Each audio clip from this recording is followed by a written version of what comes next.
Para el Tai Chi, para liberar su mente y las articulaciones. Oye, sí, es bastante elástica la ciudad. Ok, ¿y no parece? No parece. Ok, entonces, vamos a empezar. Resulta que la anterior clase estuvimos hablando acerca de lo que es el diseño de columnas para puentes y específicamente mencionamos que existían dos tipos de diseño. Uno que es un diseño basado en cargas gravitacionales o verticales y uno que va a ser el que vamos a mirar un poquito en detalle, que es la parte del diseño a cargas laterales, ¿no? Entonces aquí lo que vamos a recordar es un poquito de lo que es el diseño como tal de elementos de columna y vamos a repasar unos criterios de detallamiento estructural para estos elementos. ¿Listo? Entonces vamos a empezar con qué es el diagrama de interacción. Carlos, ¿podrías cerrar un poco que de verdad sí me está haciendo gritar? Perdón. De pronto no cerrarles, pero así como que eso, como que medio estorbe un poco el ruido. Gracias. Sí, después nos vamos al Tai Chi. Ok. Entonces, ¿qué es el diagrama de interacción? Cuando ustedes miran con Eva el diseño de columnas, pues van a empezar, y todo mundo empieza, ¿no? Con lo que es el diseño uniaxial. ¿Listo? Entonces, al finalizar la clase del martes, estuvimos hablando que realmente el diagrama de interacción hace una superficie de interacción que es tridimensional. Sin embargo, uno empieza analizando lo que es el momento uniaxial a lo largo de una sola eje principal. ¿Listo? Entonces, ¿ah? Sí, la verdad. Deben...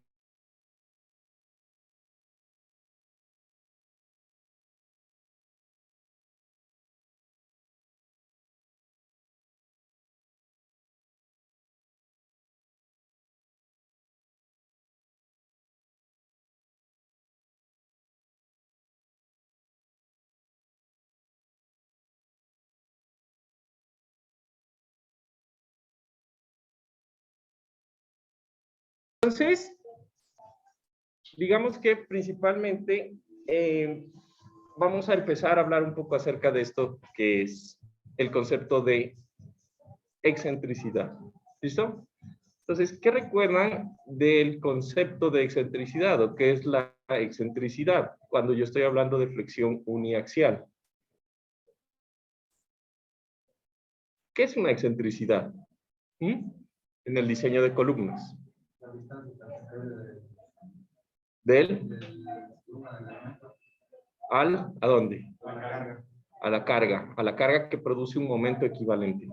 Entonces, nosotros decimos que cualquier elemento de columna va a tener un momento y una carga axial, y por lo tanto, cuando hablamos de excentricidad, es que vamos a hacer un sistema equivalente, en donde la carga axial última mayorado con el momento último uniaxial, pues va a ser equivalente a una carga multiplicada por una excentricidad. Esos dos sistemas son equivalentes. ¿Listo? Entonces, en ese punto, yo voy a decir que el momento último, pues se puede calcular como la carga por la excentricidad. ¿Listo? Entonces, ese concepto de excentricidad, pues nos va a ayudar de aquí en adelante a medir un poco cuál es la intención o la magnitud. Gracias. ¿Qué te dijeron? Me dijeron, estamos esperando una cosa, y dije, estamos en examen. Exacto. Gracias, bien. Entonces, estábamos hablando de la excentricidad, que prácticamente es hacer un sistema equivalente con la carga para producir el mismo momento último, ¿no? Entonces, la excentricidad nos va a dar una medida de qué tan grande es el momento respecto a la carga axial de una columna. Entonces, si yo les digo, bueno, yo tengo una columna.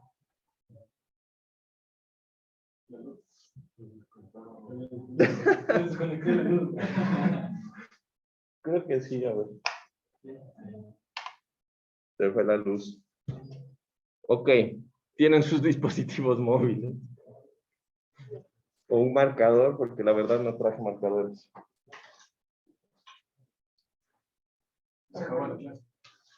Bueno.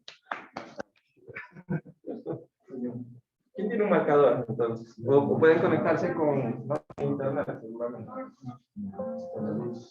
Pero ¿por qué no estoy conectado? El Wi-Fi sí está. El Wi-Fi sí hay. Entonces, ¿están viendo el Zoom? Sí, se ve el Zoom. Ya, entonces háganse en grupitos ahí. Háganse en grupitos para ver lo que es la presentación. Porque me parece que el Zoom sí funciona, ¿listo? Hoy sí, como que no quiere trabajar nadie, parece que ni en la internet, ni en la luz. No quiere trabajar. Uno viene con ganas, corriendo. Ok.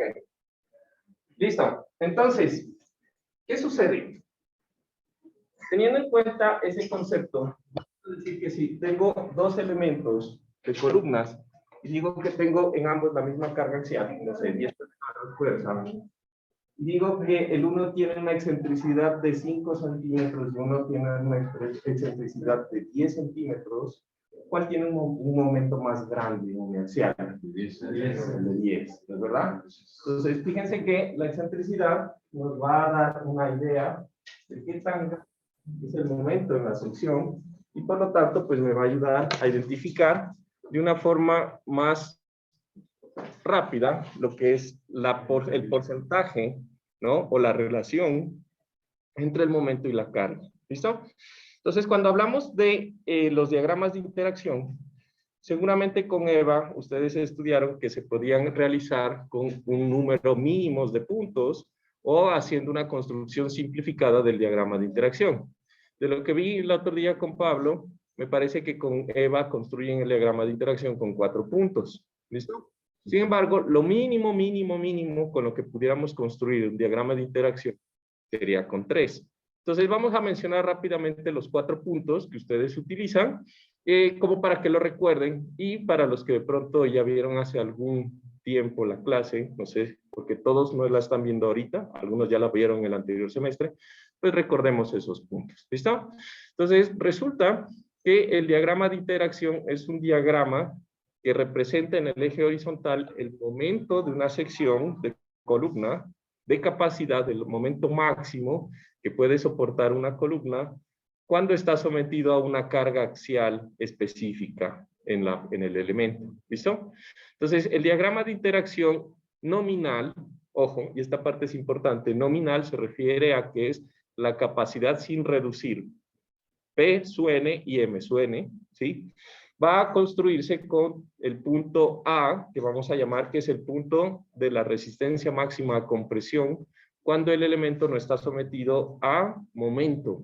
O sea, sería básicamente un punto en donde yo tengo 0 momento y tengo máxima carga de compresión. Eso es lo máximo que puede soportar una columna de compresión, en teoría, sin considerar pues el fenómeno de la esbeltez y del pandeo de la columna. ¿Listo? Entonces, digamos, ese punto se puede construir o se puede determinar, se puede determinar haciendo, como en mecánica de materiales, una sumatoria de esfuerzos por áreas. Entonces, el esfuerzo máximo que soporta el hormigón a compresión es 0.85 F'C, y eso lo voy a multiplicar por el área del concreto que está en compresión, que en este punto pues sería toda la sección transversal del elemento, quitando lo que es el acero, ¿no? Ya eso le voy a sumar la capacidad que tiene el acero, que aporta el acero a su máxima capacidad de compresión. Entonces, la máxima capacidad de compresión del acero vendría a ser el área del acero multiplicada por el FY del acero. Y aquí entonces hay un concepto interesante y decimos nosotros, bueno, pero el FY o el esfuerzo de fluencia del acero se alcanza en tensión, pero la verdad es que el acero, si nosotros pudiéramos hacer que no se pandee, una varilla de acero tiene el mismo comportamiento en tensión y en compresión. O sea, el FY en teoría es el mismo en tensión o en compresión, si no, se pandea el elemento por esbeltez. Entonces, ahí las dos capacidades van a ser lo que ayudan a nuestro elemento a soportar lo que sería la compresión, y le voy a restar el efecto de la precompresión que tenemos en nuestro sistema debido a los preesfuerzos. Entonces, recuerden que el preesfuerzo en un elemento lo que hace es aumentar la compresión. Entonces, si yo quiero decir, si yo digo que mi elemento tiene una capacidad de compresión de 100, pero el cable le está poniendo ya una compresión de 10, pues realmente no tengo 100, tengo 90, ¿estamos? Entonces, le voy a restar el fenómeno de la compresión del preesfuerzo, pues a la capacidad máxima que le puedo aportar al elemento en general. ¿Listo?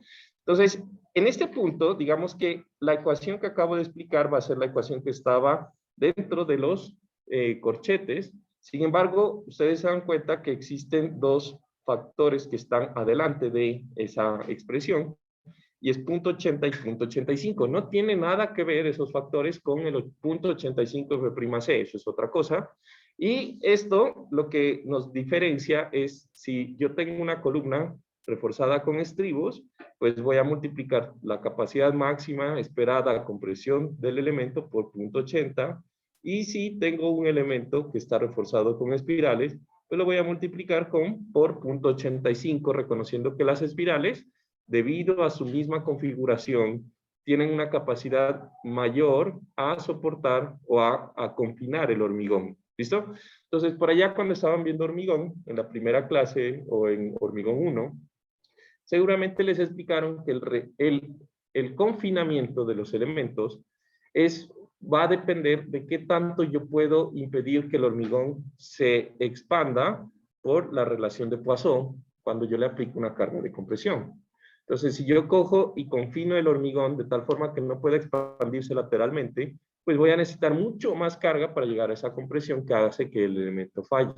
Entonces, si yo le pudiera poner una camisa de acero, como es lo que hacen algunas veces rellenando perfiles de acero, pues tendría en algún punto un confinamiento súper alto, si es que pues, la camisa de acero no falla por pandeo local, ¿no?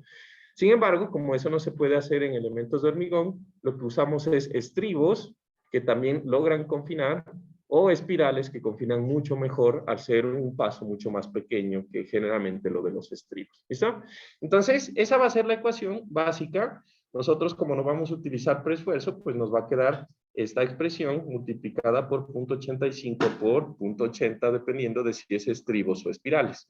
¿Listo? El siguiente punto, vamos a decir que es el punto de la resistencia balanceada del elemento. Entonces, cuando nosotros hablamos de la resistencia balanceada, esa palabra en ingeniería se asocia a que tenemos una falla simultánea en los dos materiales principales, que sería el hormigón y el acero. ¿Listo? Entonces, estamos diciendo una condición en donde para esa pareja de momento y carga axial, el acero alcanza la fluencia justamente en el momento en que el hormigón alcanza una deformación unitaria de 0.003.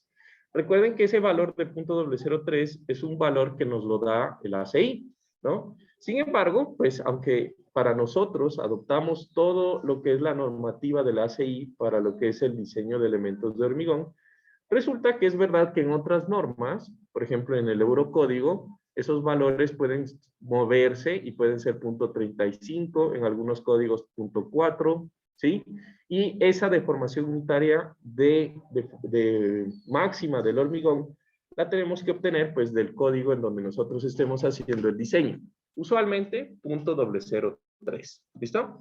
Entonces, en el momento en que para un acero, por ejemplo, de FY igual a 420 megapascales, alcanza una deformación unitaria de 0.021, vamos a decir que se encuentra el punto balanceado. ¿Listo? Entonces, en resumen, esos puntos, si nosotros o yo hago el esquemita simple que siempre hacemos para diseño de hormigón, en donde yo tengo un eje neutro de un elemento que está sometido a flexión, en donde yo tengo unas barras de acero que están determinadas a una distancia D, que es un peralte efectivo, yo lo que voy a tener son dos diagramas, que va a ser uno de esfuerzos y uno de deformaciones. Entonces, aquí hay una cosa importante que vamos a recordar, y es que para hacer el diagrama de interacción, nosotros asumimos que una sección que antes de deformarse era plana, de la viga, después de deformarse se mantiene plana también.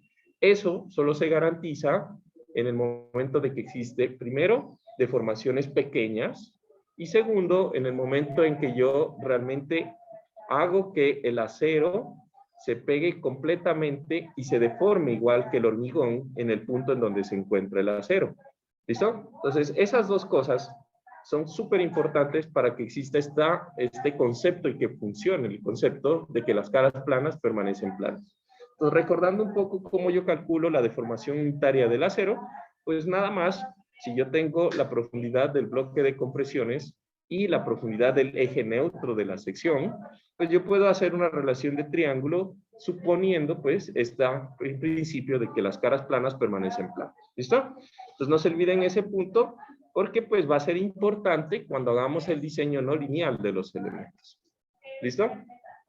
El siguiente paso o el siguiente punto va a ser el punto C, en donde yo voy a tener, perdón, antes de eso, en elementos que son rectangulares, yo voy a poder tener unas ecuaciones que son simplificadas, pero que son limitadas a elementos que están de hormigón, que están sometidos a flexión uniaxial, cuyo acero se encuentra en cierto punto en la columna, o el centroide del acero en tensión se encuentra en cierto punto en la columna. ¿Listo?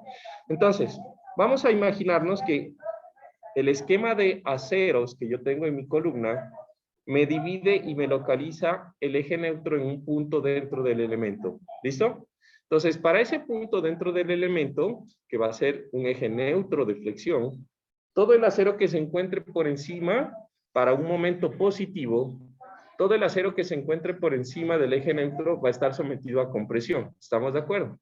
Y todo el acero que esté por debajo va a estar sometido a tensión para un momento positivo. ¿Listo? En este punto, lo que nosotros vamos a hacer es calcular el centroide del acero en tensión y en compresión. Ese es súper importante, ¿no? Porque cuando encuentro el centroide, pues voy a tener marcados 3 distancias en mi elemento. La primera es el peralte efectivo de tensión, o sea, el típico que calculo o mido desde el centroide de las barras de acero en tensión hasta la fibra extrema en compresión del elemento. Después vamos a tener la peralte efectivo a compresión, que es medido desde la misma fibra extrema en compresión al centroide de las barras de acero en compresión. Y para aplicar estas ecuaciones simplificadas, voy a calcular un tercero, que va a ser un peralte D2' o D2 apóstrofes, que va a ser el cálculo del centroide de la sección de hormigón, ¿sí? Del centroide de la sección de hormigón, en este caso si es una sección rectangular, de B por H de dimensiones, pues va a ser a H medios, ¿estamos? Hasta lo que sería la distancia o el centroide de las barras de acero en tensión. ¿Listo? Entonces, cuando hacemos esto, yo puedo aplicar estas ecuaciones y puedo encontrar lo que es la carga axial balanceada y el momento balanceado que me van a dar esa pareja de valores. ¿Listo? Entonces, ahí, recuerden que en la primera ecuación dice 0.85 F' por B, que es el ancho del elemento, por A sub B.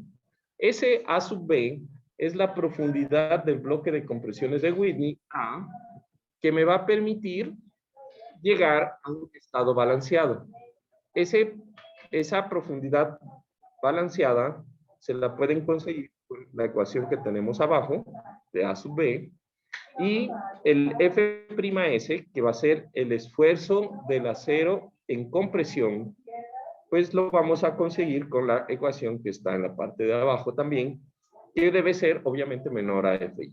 ¿Listo? Ahora, en este punto, lo que vamos a decir que estas ecuaciones, aunque son ecuaciones aproximadas para calcular, digamos que en nuestra clase de puentes, pues no va a ser necesario porque vamos a utilizar las tablas que les entregué y que les mostré la otra clase, pues para calcular estos diagramas de interacción mediante el uso de las tablas normalizadas de la CI.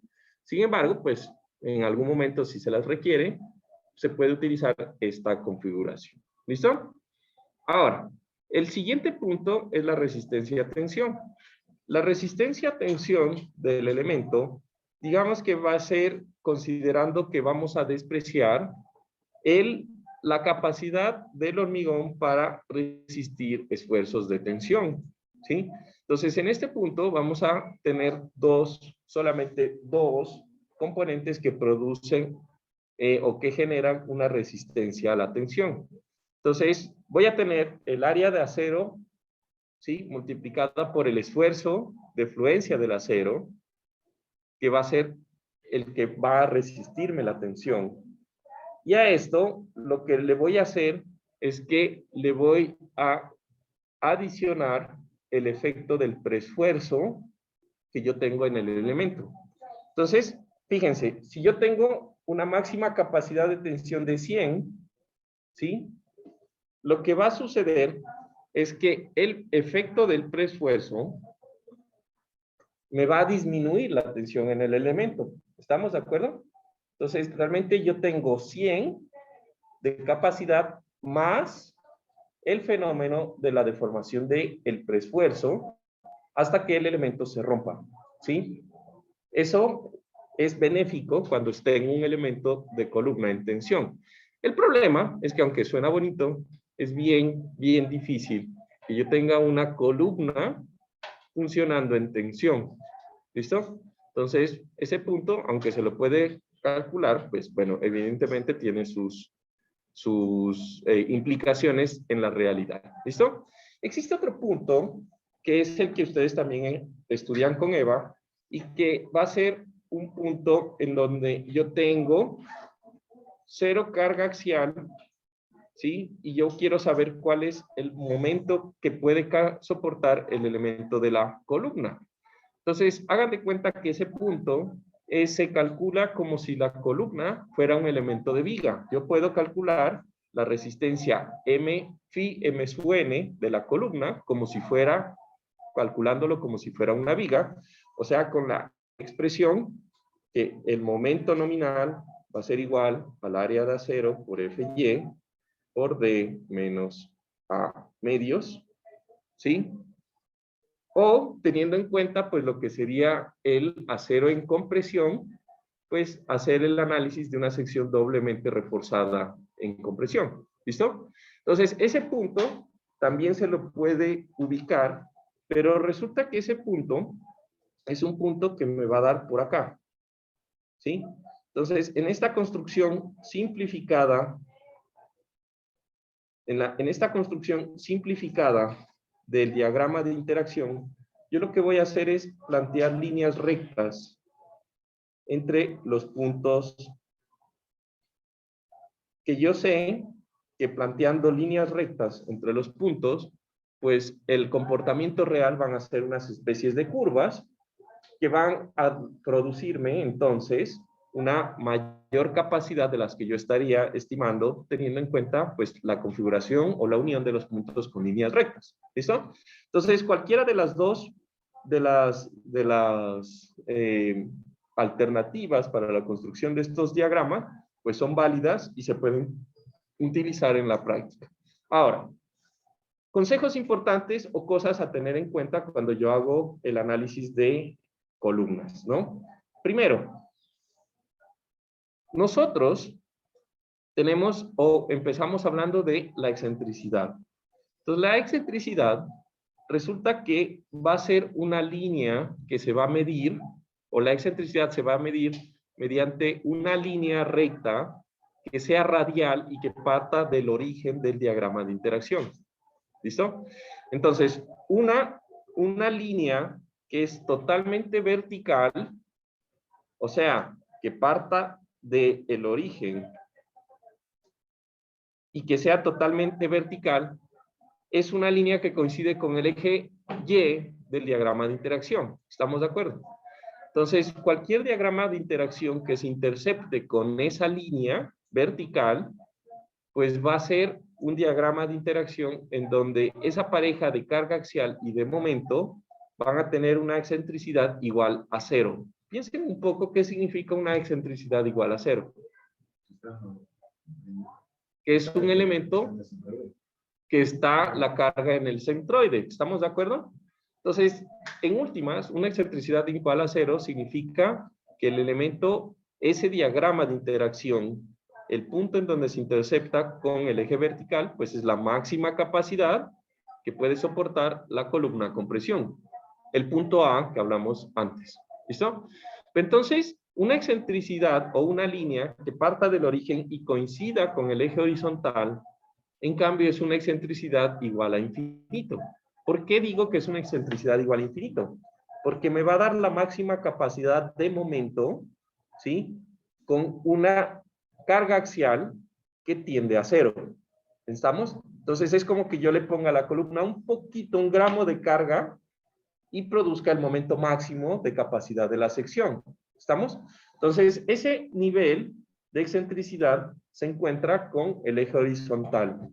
¿Listo? Ahora, cualquier punto o cualquier línea radial que esté entre el eje vertical y el eje horizontal, pues va a tener un nivel de excentricidad igual a un valor, el que sea. ¿Listo? Esa línea es súper importante porque me dice entonces que si yo tengo varios diagramas de interacción simultáneamente graficados en un mismo plano, si yo genero una línea radial que parta desde el origen, los puntos en donde esa línea radial intercepte cada uno de los diagramas de interacción van a representar la pareja de valores que produzcan la misma excentricidad en cada uno de los diagramas. ¿Listo? Entonces es súper importante eso para el diseño, porque recuerden, la excentricidad es un dato de entrada. Yo puedo saber cuál es mi excentricidad, ¿sí? Yo puedo saber cuál es mi excentricidad. ¿Qué hago? Pues tengo que multiplicar o dividir mi momento entre mi carga y sé el nivel de excentricidad que tengo en mi columna.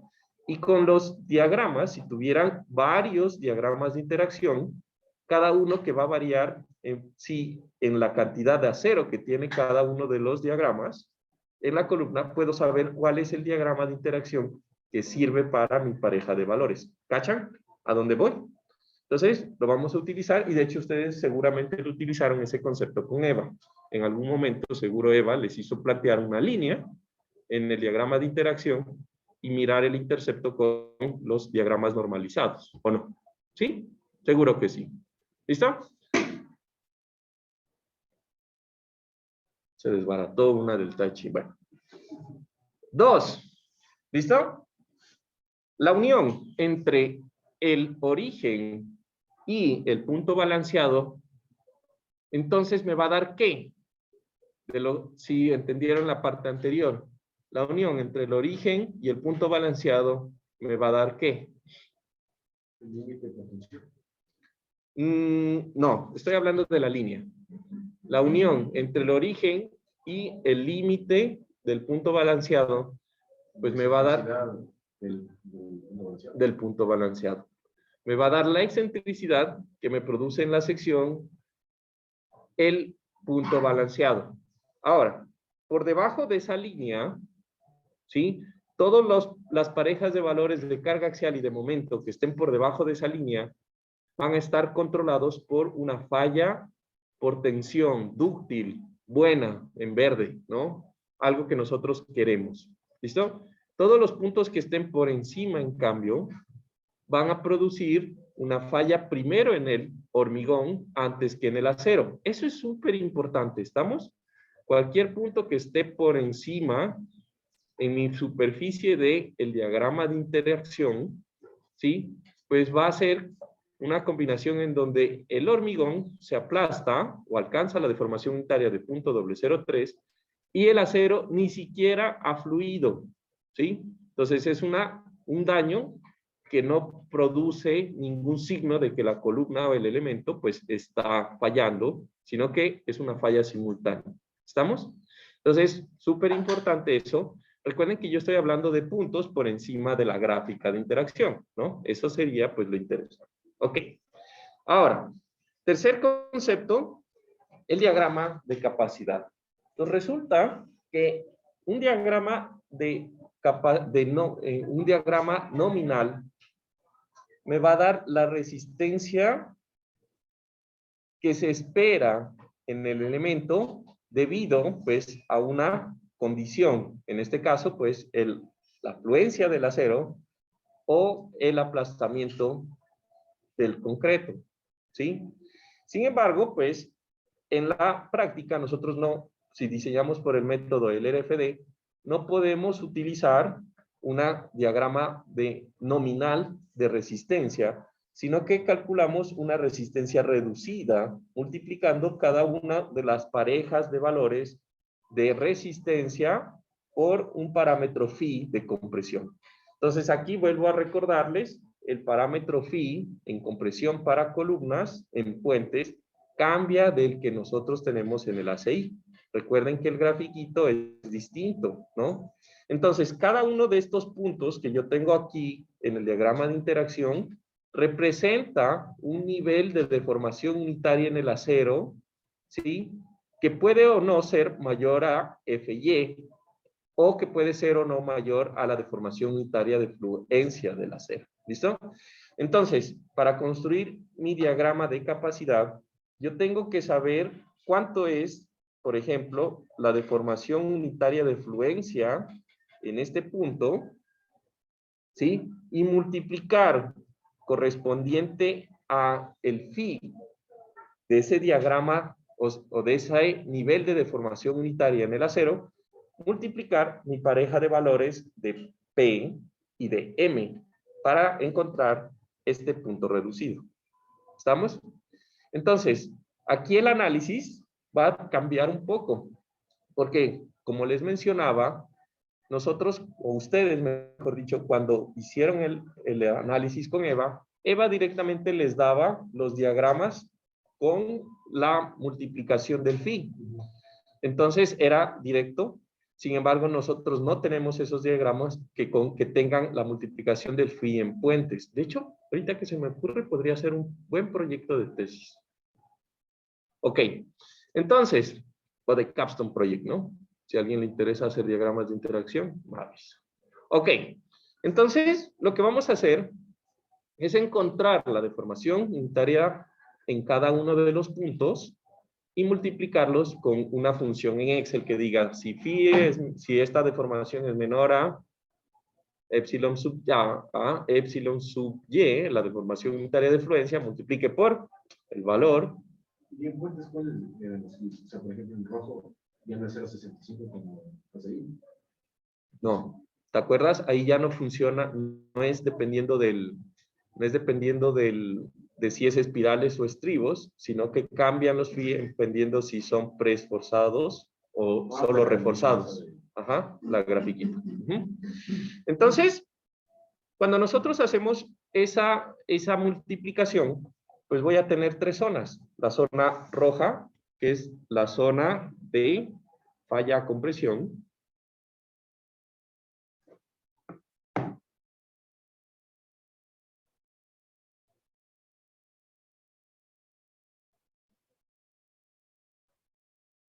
La zona azul, que es la zona de transición.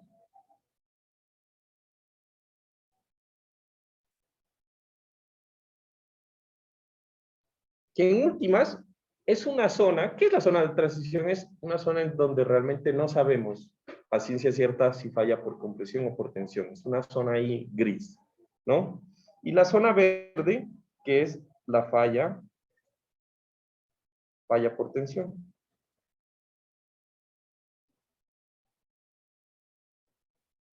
¿Listo? Entonces, ¿en qué zonas queremos estar? Obviamente nosotros queremos estar en la zona verde, ¿no? En donde nuestro elemento de columna pues esté funcionando de una forma en donde la falla va a ser por tensión. ¿Listo? ¿Preguntas hasta aquí? Ahora,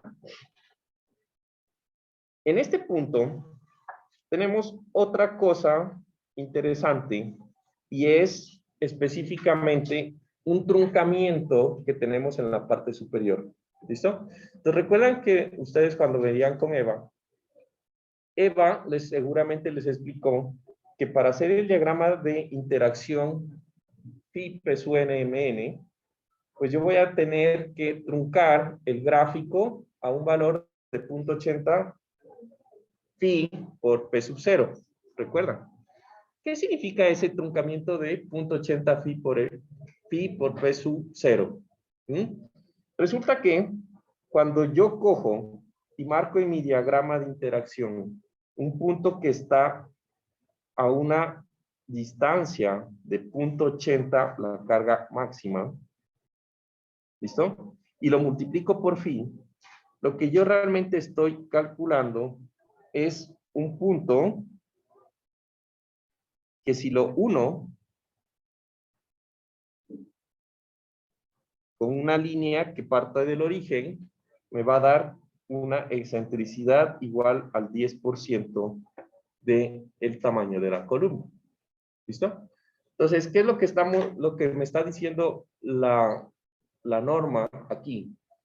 Prácticamente me está diciendo que yo voy a diseñar cualquier elemento de columna considerando un momento mínimo, el cual se produce con una excentricidad mínima del 10%. ¿Listo? Entonces, siempre el ACI me cuida teniendo en cuenta de que si yo tengo valores menores de carga axial, ¿sí?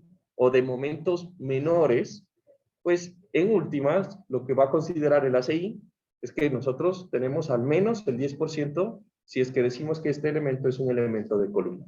¿Listo? Entonces ahí tenemos nuestro grafiquito y prácticamente ese punto es el truncamiento que tenemos en nuestro elemento cuando conformamos nuestro diagrama de interacción.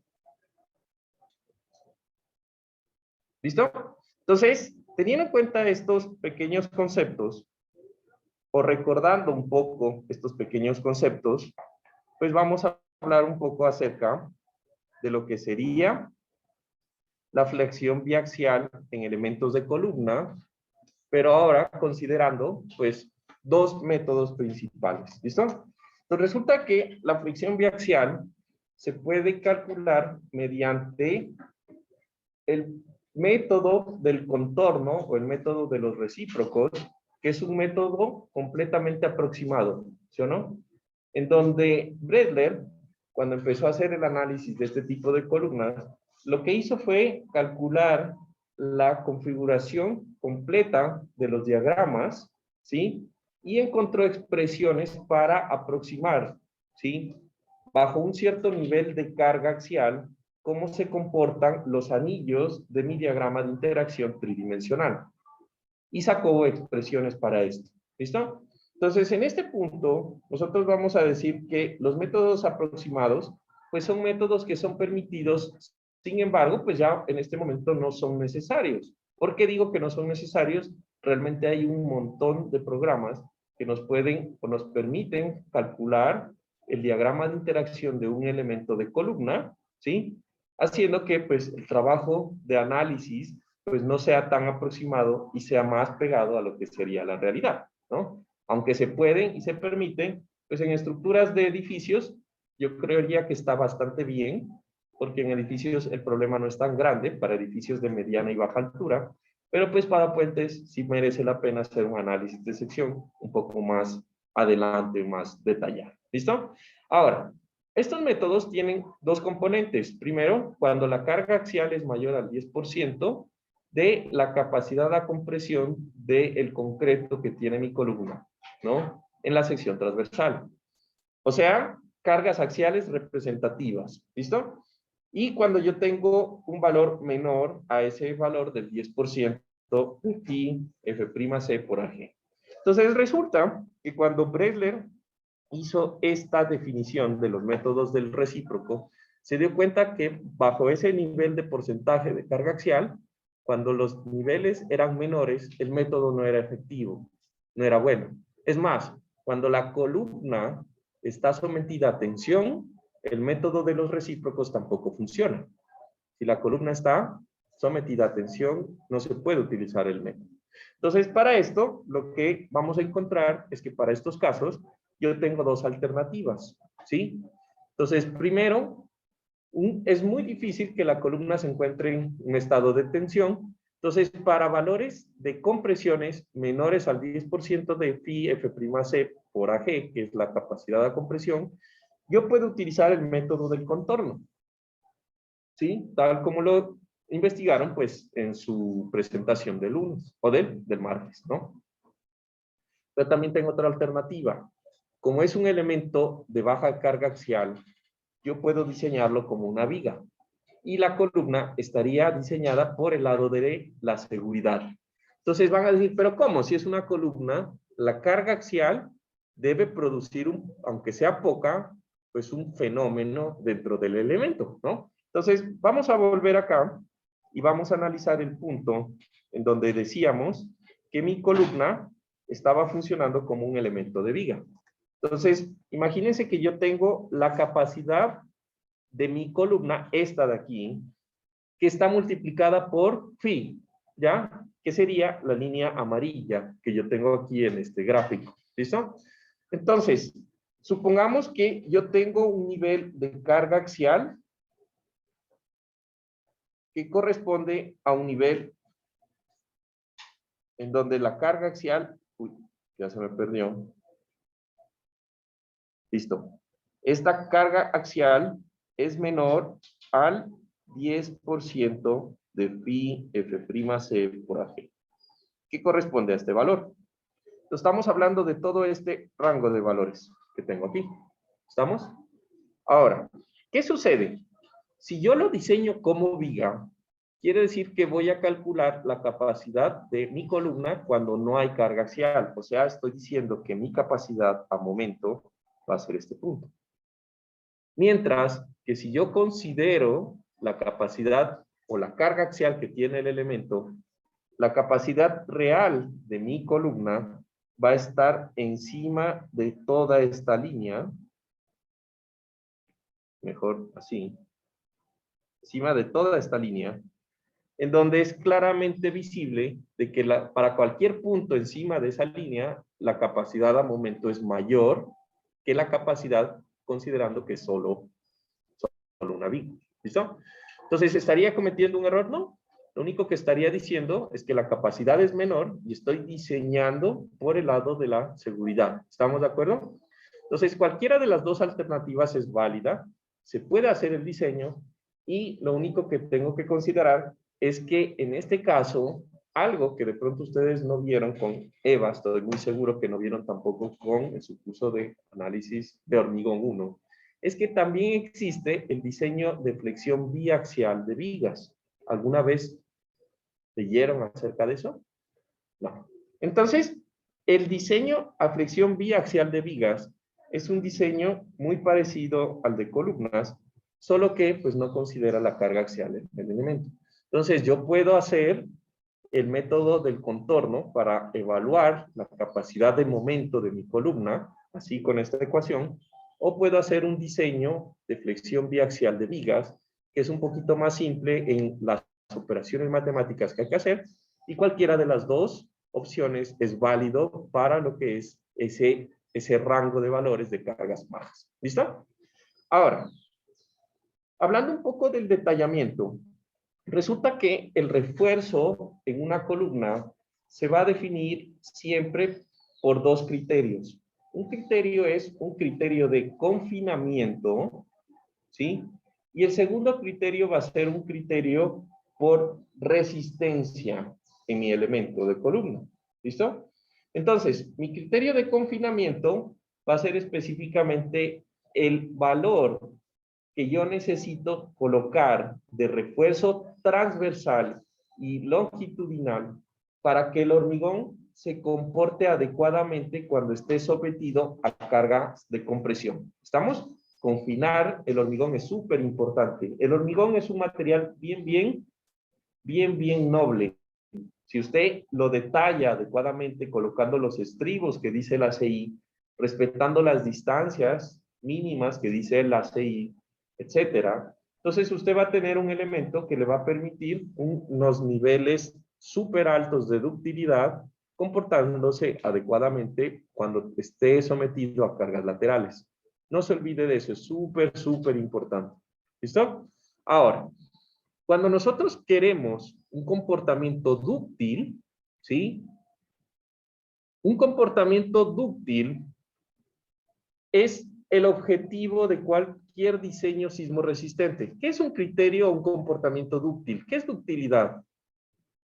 Que se demora en fallar. Que se demora en fallar. No, no, ahorita es importante Que la falla sea visible. que la falla sea visible. No. Ahorita es importante el concepto de ductilidad porque vamos a hacer un diseño basado en desplazamientos de columna y se basa en la ductilidad al desplazamiento que tiene nuestro elemento de columna. Entonces, entender qué es ductilidad es súper importante. Entonces, resulta que la ductilidad se puede definir para varios tipos de parámetros. Por ejemplo, el desplazamiento puede ser ductilidad al momento, puede ser ductilidad al cortante, a cualquier fenómeno de fuerza, rotación o desplazamiento. ¿Listo?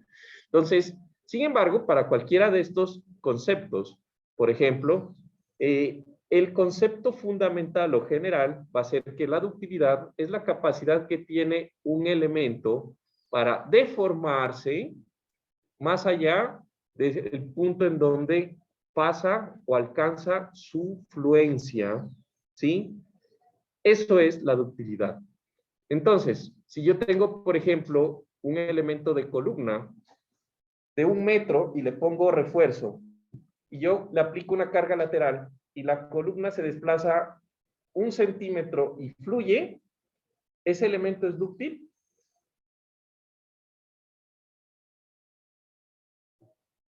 ¿Ah? Repito la pregunta, ¿no? Recuerden el concepto de ductilidad. Tengo el concepto de ductilidad, es la capacidad que tiene un elemento para deformarse de una forma segura más allá del rango elástico, del punto en donde fluye, ¿sí? Manteniendo la carga. Eso es ductilidad, ¿no? Entonces, tengo una columna de 1 metro y coge y se desplaza 1 centímetro y fluye. ¿Esa columna es dúctil?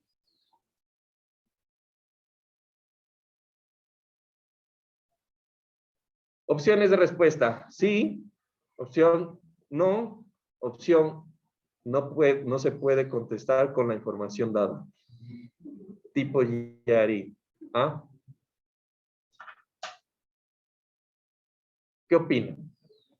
La respuesta es no se puede contestar. Yo necesito saber hasta qué punto después de la fluencia la columna falla para saber cuánto es la ductilidad. Voy a reformular entonces el problema. Entonces tengo una columna que tiene una distancia, una altura, ya ni me acuerdo, creo que dije 10 metros, no sé, ¿ah? 1 metro, y se desplaza 1 centímetro y fluye. ¿Listo? Ahora, en la columna A, después del centímetro, se desplaza 3 centímetros más y se rompe. Columna B, tengo una columna que se desplaza 1 metro más y se rompe. Pero después de los... De que fluye. ¿Cuál es más dúctil? ¿Cachan? Entonces, ese concepto es lo que vamos a aplicar nosotros. ¿Cuándo hemos aplicado eso en edificios? En ningún momento, porque nunca se rompe ni nada fluye. ¿Cachan? Entonces, es un concepto lógico que no se utiliza en edificios por alguna razón, ¿no? Que no vamos a discutir. ¿Listo? Entonces, es un concepto lógico. Entonces, ¿yo cuál prefiero? Pues necesito ductilidad. No me importa que fluya, el elemento va a fluir, ¿sí? Pero lo que necesito es que mantenga alta deformación sin colapsar, sin romperse, sin dañarse. ¿Listo? Entonces, eso es lo que vamos a aprender a calcular para columnas. ¿Cómo yo sé qué tanto es su capacidad de deformación después de fluir? ¿Listo? Por cierto, esto todavía hay tiempo. Listo. Entonces, para garantizar esa capacidad de ductilidad o ese comportamiento dúctil, es supremamente importante confinar bien nuestras columnas, en general nuestros elementos. ¿Listo? Entonces, el comportamiento del confinamiento, el comportamiento dúctil, va a estar ligado a una ductilidad, ¿sí? Que va a estar supeditada a lo que sería el refuerzo transversal principalmente de nuestra columna. Ojo, el refuerzo transversal me va a garantizar confinamiento en el hormigón. ¿Listo? Mientras que el refuerzo longitudinal me va a dar capacidad a momento en mi conexión. Eso es dos parámetros distintos, pero que van a ayudar a la ductilidad final de la estructura. ¿Listo? Entonces, cuando hablamos de cuantías, por ejemplo, de confinamiento, vamos a decir que los requisitos van a ser los mismos que nosotros tenemos en el ACI. Entonces, en el ACI, nosotros podemos utilizar o podemos mejorar el confinamiento mediante estribos o espirales. Cuando hacemos el confinamiento mediante espirales, vamos a tener una ecuación en donde la cantidad o la cuantía de espiral, de acero de espiral, debe ser mayor a 0.45 el área bruta sobre el área confinada, que es el área de hormigón que está dentro del estribo, menos 1 por la relación de esfuerzos entre el esfuerzo del hormigón y el esfuerzo del acero del espiral. ¿Listo? Entonces, aquí, esta es mi cuantía mínima. Esto me va a dar un porcentaje. ¿Estamos de acuerdo? Esto me va a dar un porcentaje que yo debo comparar con el porcentaje que yo estoy colocando en mi sección. Entonces, ¿cómo calculo esta cuantía? Esta cuantía es volumétrica. Resulta que es una cuantía volumétrica. Cuando nosotros hacíamos el análisis en vigas, lo que nosotros calculábamos era una cuantía en área, ¿sí? Un porcentaje de área. ¿Cuál era la diferencia? Pues yo calculaba cuánto es el área que hay de acero respecto al área total de la viga. Ahorita, como vamos a hacer una cuantía volumétrica, lo que vamos a calcular es para un volumen de hormigón, ¿sí? ¿Cuánto es el acero de espiral que hay dentro del volumen de acero de espiral que hay dentro de ese volumen de hormigón? Básicamente eso es el análisis. Entonces, para ese punto, lo que nosotros vamos a hacer aquí es calcular esta ecuación. Aquí me está faltando un 1000 y aquí un 1000. Y esto me va a dar el área de acero, tiene que estar en milímetros cuadrados, el DC en milímetros y el S en milímetros. ¿Listo? Entonces, ¿cómo voy a calcular la cuantía que yo estoy colocando? Va a ser la relación entre el volumen de las espirales dividido entre el volumen del concreto. ¿Listo? Entonces, yo voy a calcular el volumen de espiral que hay en cada uno de estos discos de espiral que van a estar separados una distancia S. ¿Ya? Entonces, las espirales tienen una separación entre espirales igual a S. Entonces, yo lo que voy a hacer es voy a coger y voy a calcular así como un disco. ¿Listo? Y ese disco le voy a calcular cuánto acero tiene internamente de espiral.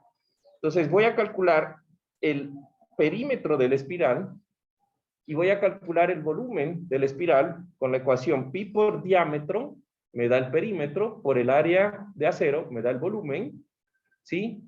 Por 1000, este 1000 es para una columna de 1000 milímetros de longitud, y lo voy a dividir entre el espacio, entre los pedacitos S, que me está diciendo cuántos espirales hay en esa columna de 1000 milímetros. Ese es el volumen de espirales en 1000 milímetros de columna. ¿Listo?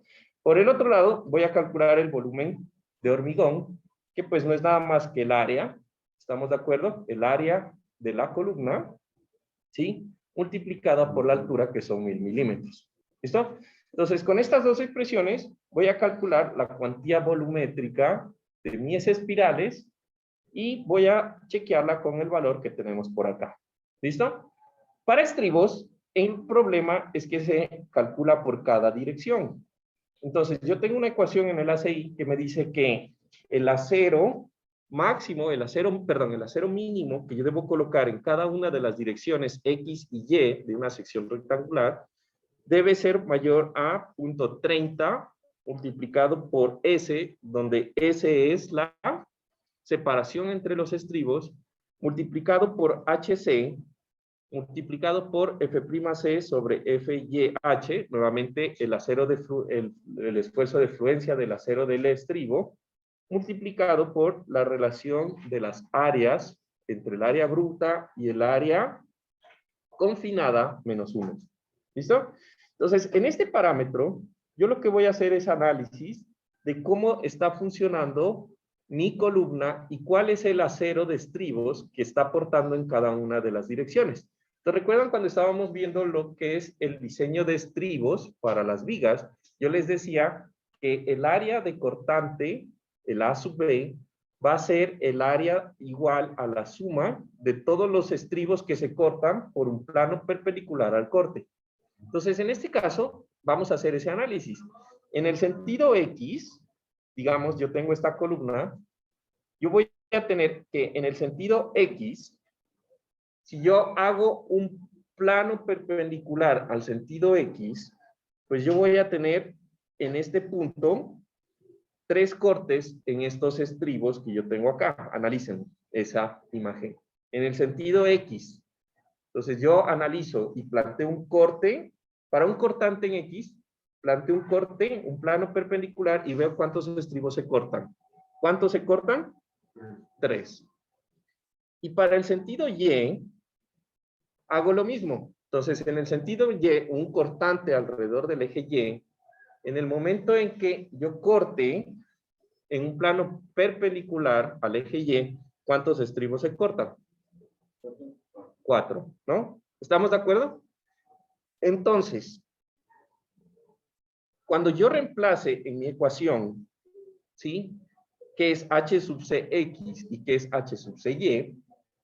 Lo que voy a hacer no es nada más que encontrar la distancia o la dimensión de la columna que es perpendicular a la distancia o a la dirección del cortante. Entonces, fíjense que ahí en esa imagen, para analizar el cortante alrededor del eje X, ¿sí? Yo voy a sacar la dimensión perpendicular a X de mi columna para reemplazar en la ecuación. Y viceversa para el sentido Y. Creo que ya llegó la luz, ¿no? No. Sí, ya. ¿Listo? Esa parte es igual que en edificios. No se olviden, es el mismo concepto de edificios.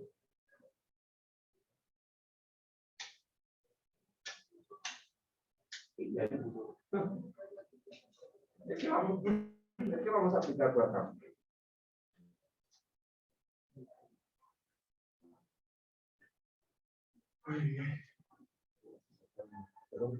No.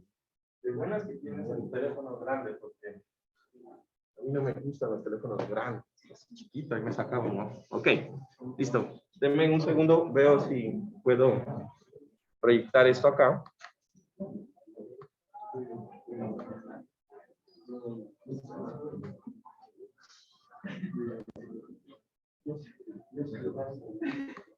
Listo.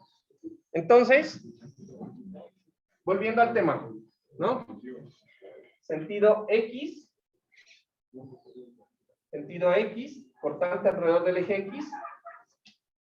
Voy a coger y voy a sacar mi profundidad HC de la columna, va a ser la dimensión perpendicular. Y en el sentido Y, pues va a ser la dimensión perpendicular de la columna y voy a analizar ese valor. ¿Listo? ¿Se entiende? Ok. ¿Listo? ¿En casa me escuchan? O mejor dicho, ¿quién está en casa? ¿Hay alguien en casa?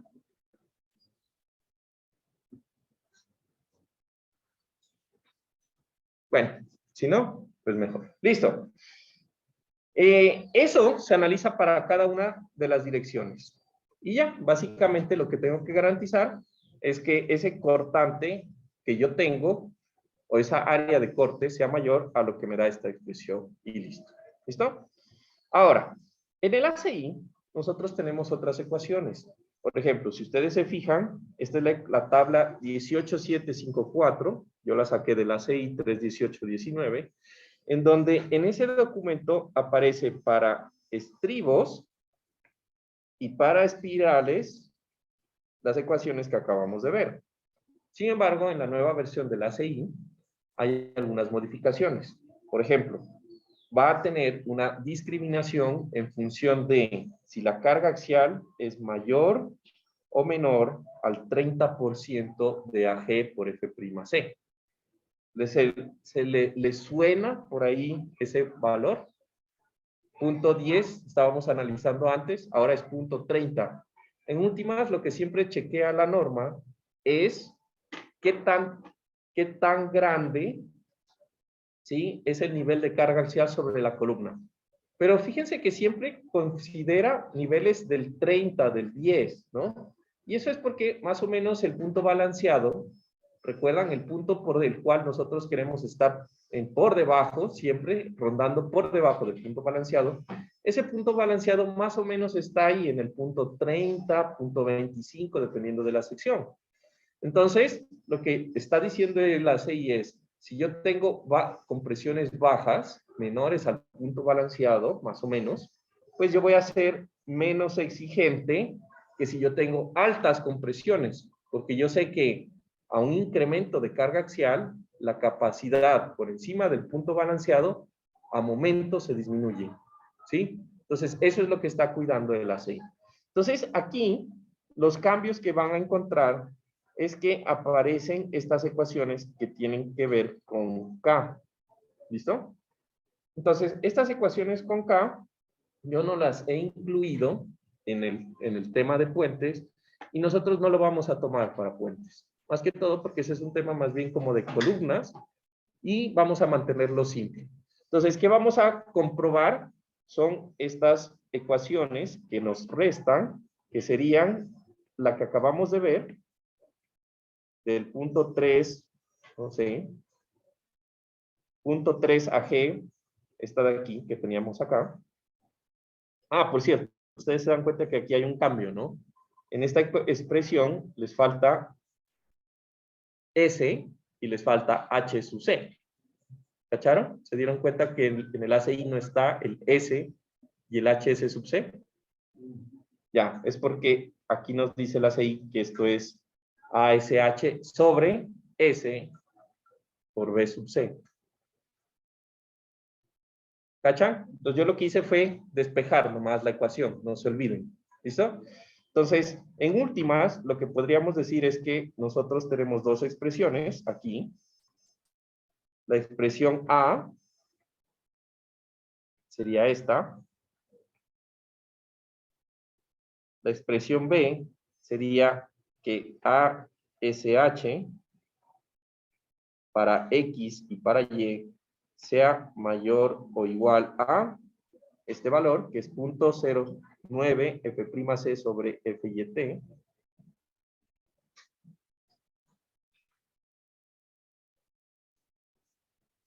Este es FYH a la larga, ¿no? Es FY, no. Este es FYT. Sí, FYT. Es el mismo esfuerzo del estribo. ¿Estamos? Ese es el mismo esfuerzo diferencial del estribo, pero multiplicado por, nuevamente, S y por H sub C, como lo conocemos. Básicamente son esos mismos parámetros. Y ya. Entonces, yo de estos cojo el máximo.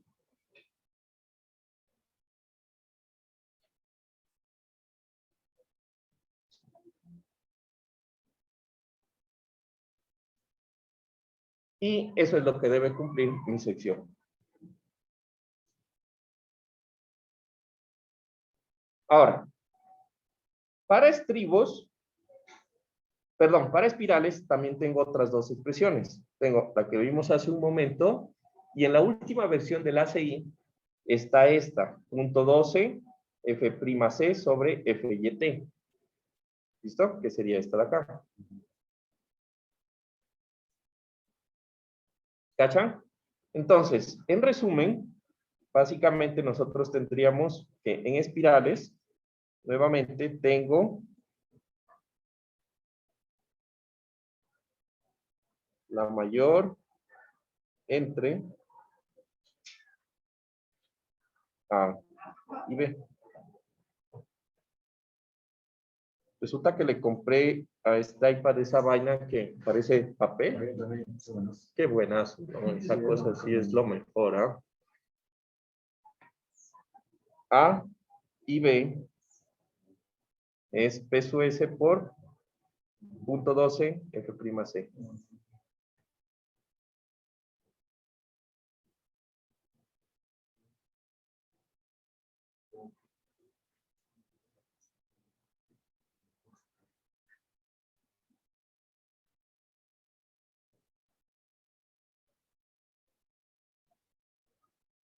¿Listo? Esto no está en el AASHTO. ¿Listo? Pero el AASHTO se refiere a la versión de la CI.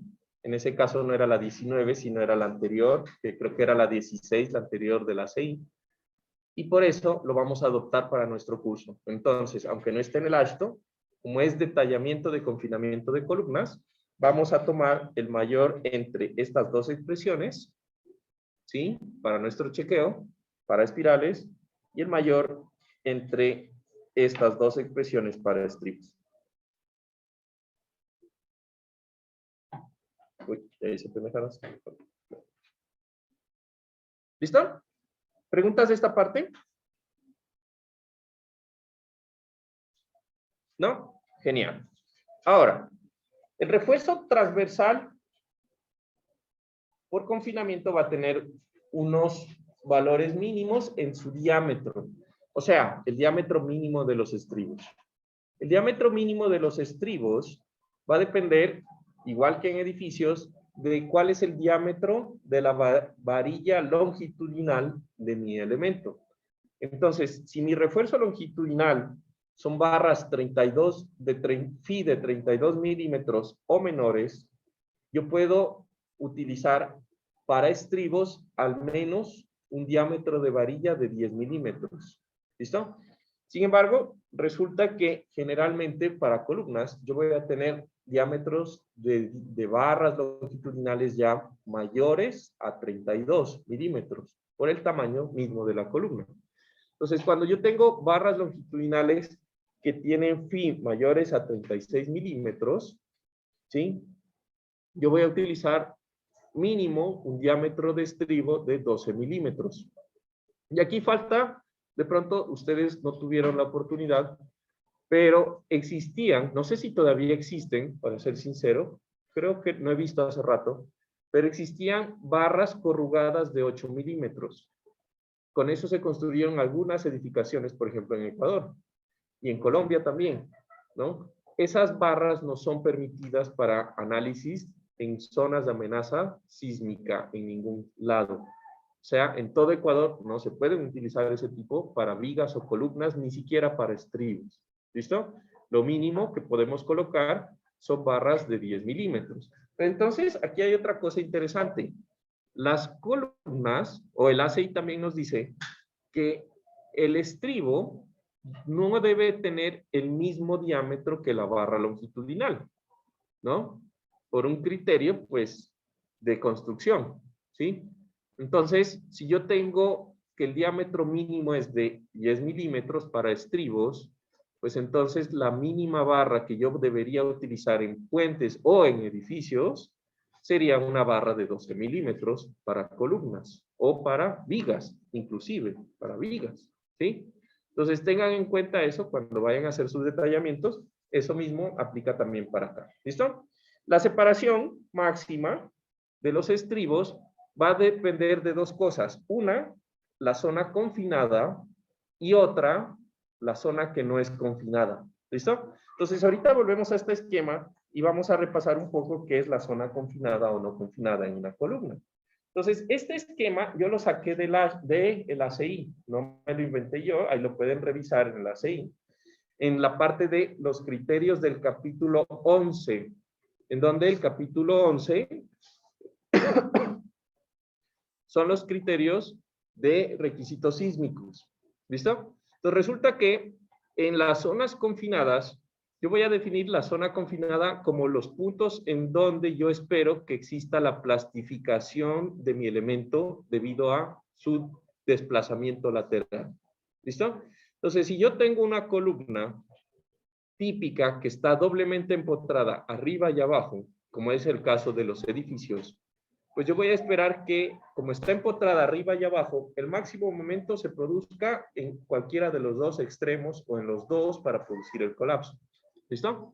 Entonces, esa zona azul para nosotros van a ser las zonas confinadas de las columnas. ¿Listo? Mientras que la zona verde va a ser la zona por fuera de las zonas confinadas, o sea, todo lo demás. ¿Listo?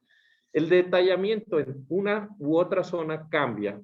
Primero, en las zonas confinadas tengo pues los requisitos de estribos mínimos que vimos antes. Y segundo, tengo unas separaciones máximas más fuertes. ¿Listo? Entonces, el primer problema es definir cuánto es la zona confinada. ¿Qué tan larga es? Entonces, la zona confinada va a ser, o se va a llamar la longitud L0. Esa es la longitud de la zona confinada. Y L0 se va a calcular como el mayor entre tres condiciones. Uno es H sub C, que es la mayor dimensión de la columna. ¿Estamos de acuerdo? Entonces, si yo tengo una columna de 1 metro por 90, H sub C es igual a 1 metro. ¿Estamos? Que es la mayor dimensión de la columna. Ahora, H sub N es la altura libre de la columna, o sea, libre fuera de la losa y fuera del piso. Entonces, supongamos, nosotros tenemos nuestra columna del puente y libre respecto al piso tiene, no sé, 10 metros, 6 metros. No, pongámosle ya, 6 metros. ¿Listo? Entonces, esa altura entre 6 me daría 1 metro, H sub C me da 1 metro por ahora, ¿sí?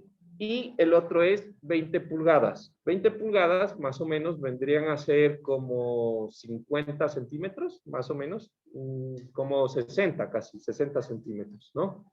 Entonces, el mayor de 1 metro y 60 es 1 metro y eso va a ser mi longitud.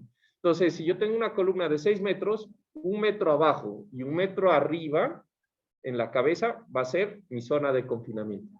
¿Listo? Bien. Y eso es si es que está empotrado, si no está empotrado en el modo. Solamente en donde, si está empotrado arriba no hay momento, o abajo no hay momento. Si no está empotrado, arriba no hay momento. Lo que quiere decir que tú solamente tienes una zona de confinamiento que es en la parte baja de la columna. ¿Ya? Y arriba pues no hay, ¿no? Ok. Ahora, segundo, en esa zona, que es la zona confinada, yo voy a tener estas separaciones máximas. Entonces, ¿qué va a ser? 4 pulgadas, que 4 pulgadas es 4 por 2.5 serían 6 centímetros. A ver, 4, no, 8, como 10. ¿Le pueden calcular? 10.16 centímetros, o sea, 10 centímetros. O el área de la barra longitudinal por Fy de la barra entre F'C sobre 6. ¿Listo? Entonces, estos son separaciones máximas. ¿Listo? Entonces, recuerden que aquí, yo en esta zona, voy a tener la separación máxima que me da el confinamiento, pero también voy a tener la separación máxima que me va a dar el detallamiento o el criterio del diseño por corte, ¿no? Entonces, ¿qué cojo? ¿La más grande o la más pequeña de esos dos parámetros? La más pequeña. ¿Listo?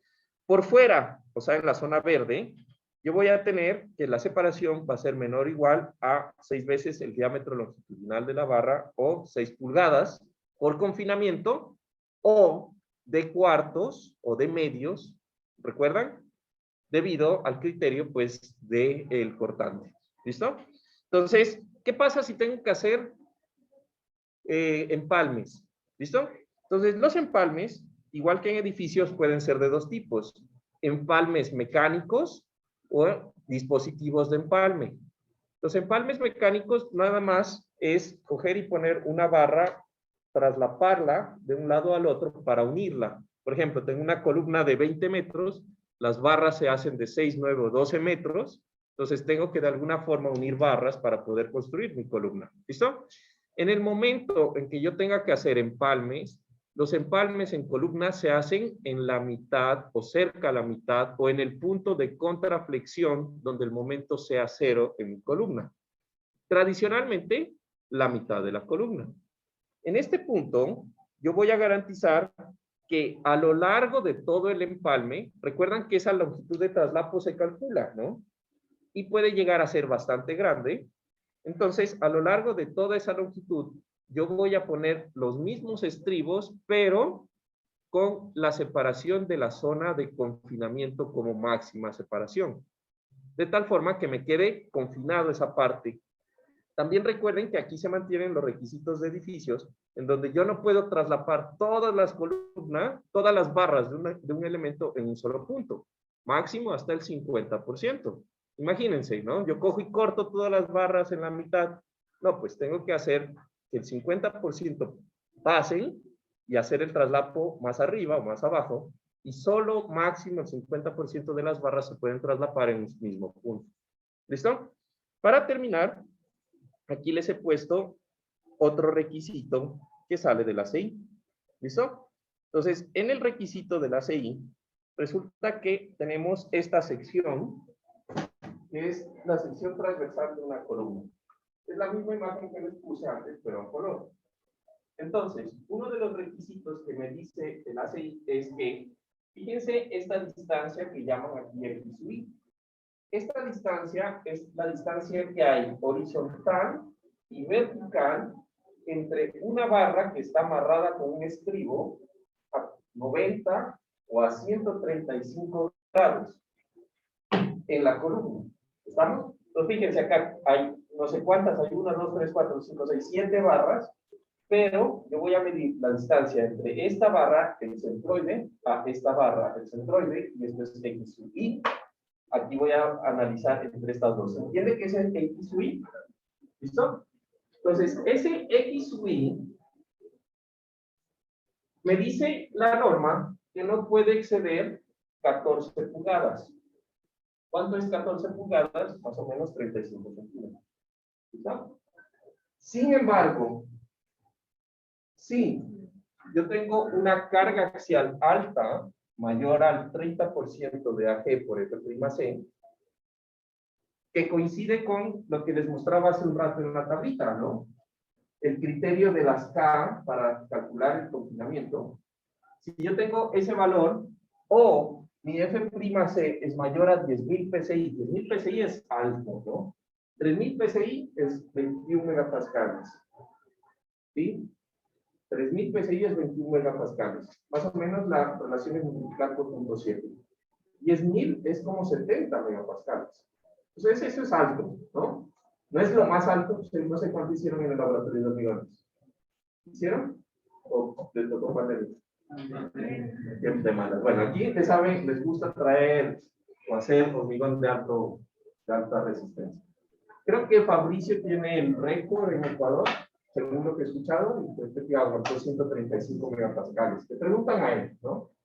Me parece que 135 megapascales. De hecho, dañaron la máquina de expresión de toda la cosa. Entiendo, ¿no? Estoy muy seguro, le preguntan a él, eso he escuchado.